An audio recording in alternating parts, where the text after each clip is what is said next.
2012, I went back to LA to follow up on some research. I was trying to complete NSF study looking at why homeless people were congregated around an area known as the La Placita, or the Los Angeles Pueblo, directly across the street from Union Station. I show up, and what had previously been a population about 3 times the people in this room was a population of less than 90. And very quickly, my research changed from why are you here to where did you go? Here's what happened. County of Los Angeles, City of Los Angeles had decided to reclaim the space.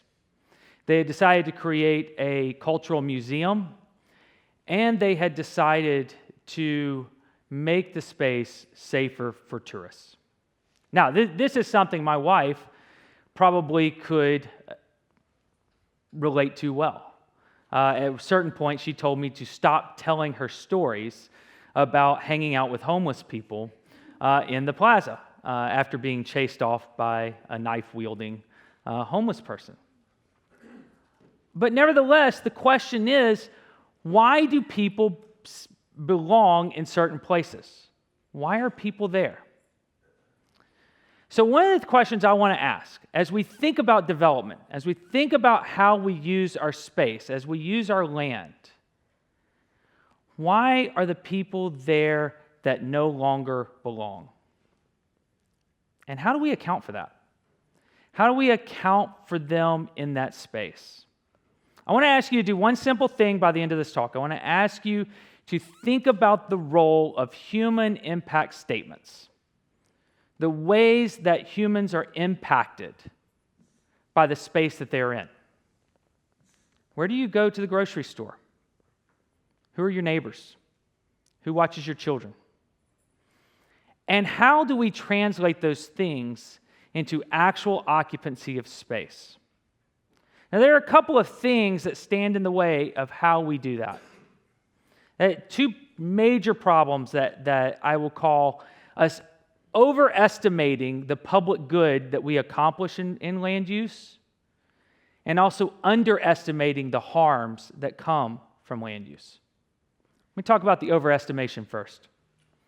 Largely, the way we think about land use is in a 3-tiered process. Number 1, we ask, do we have the means or the resources to accomplish this particular type of use? Well, think about developers and think about the development. This is easily accomplished by well-funded developers. So let me tell you a story in California. California, the city of Los Angeles had decided they had a rent control problem. If you know anything about Los Angeles, you know that rents are sky high. And they needed to find a way to reduce or make accessible places to live for people in poverty. So the city council passed an ordinance that required developers, when they changed the physical space and they took away low-income housing, that they were required to either put back a same percentage of low-income housing or pay into what we might call a super fund, so that there were resources available to ensure that impoverished persons had access to housing. But developers in Los Angeles didn't like this idea. And so they used their collective power to petition the state legislature of California to pass what is called the Hawkins Act. And in the Hawkins Act, required that if municipalities were to take the action that Los Angeles took, that it would be treated as a taking by the city. That, in other words, that these cities, instead of developers paying into a super fund, that the cities would be required to pay the developers. They leveraged their well-funded developer polity to avoid the externality of that cost. Second challenge we have is that our general presumption is the highest and best use of property is always the economic value of property. I want you to think about your house. want you to think about what the highest, best use of your home is. Is it just the market value? Or is it the pictures that are on the wall? Is it your neighbors that you walk outside and see when you walk out your front door?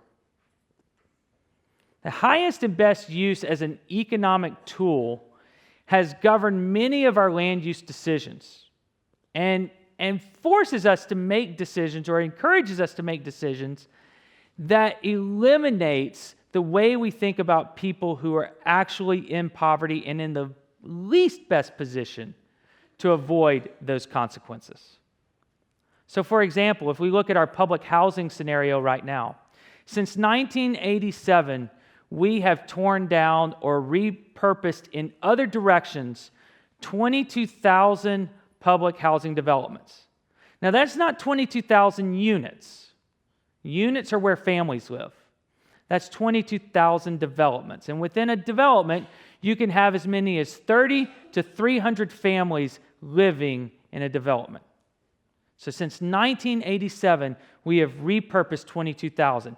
And by and large, the direction in which we have repurposed them towards is encouraging private market money to enter the market with not necessarily the same long-term strings attached to the public purpose. The highest and best use has governed the way we think about public space instead of looking at how people actually are utilizing the space. The third construct that presents a challenge is that we think about restructuring property due to nuisance. That what we're doing is we're controlling nuisance. Teresa Gowan, a professor at the University of Minnesota, wrote a book titled Hobos, Hustlers, and Backsliders, in which she talks about the discourses that relate to homelessness and poverty. And she says we generally talk about those discourses in three frameworks. We talk about it in sin talk. You've done something wrong that has led you to poverty. Or sick talk. There's something wrong with you that makes you poor. Or the third one, system talk. That there is something wrong with the system in which you live in that makes you poor. And I think in a lot of ways, that way of talking shapes the way we think about land use. It gives us incentives to restructure land, irregardless of whether those narratives are true. Truth-telling involves reconciling our actual motivations back to what we do on the ground. And one of the things I know, working with the law, is that the law is built on a whole lot of fictions. We build our policies on the things that we think we're up to, rather than the things that we're actually up to. So what I want to propose to you is I want to propose that as we go forward in land use, as we restructure the way our environment looks, as we recast the environment and the community that we want to live in, we take into account what those impacts are on the people that actually live there.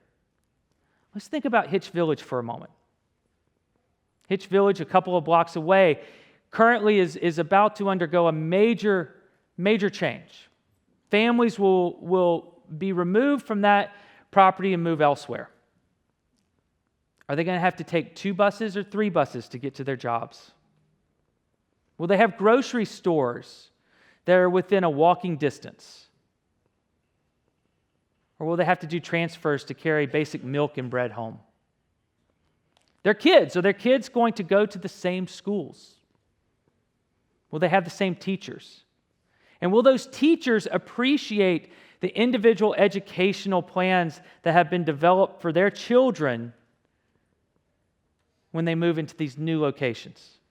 Notwithstanding the entire change in environment. We know that disruptions in geography changes the way a child enters into his educational path. We know it changes the way families deal with the economic realities around them.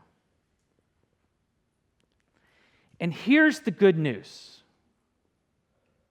The good news is that taking account of this information works.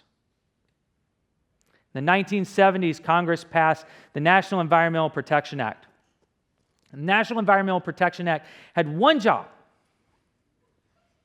and that job was to collect information about how our impacts change, how our developments impacted our environment. And because of NEPA, we breathe cleaner air, we see more fauna, we have better wetlands, we live in an environment that is balanced and yet still serves our needs as a community and a culture. Thank you.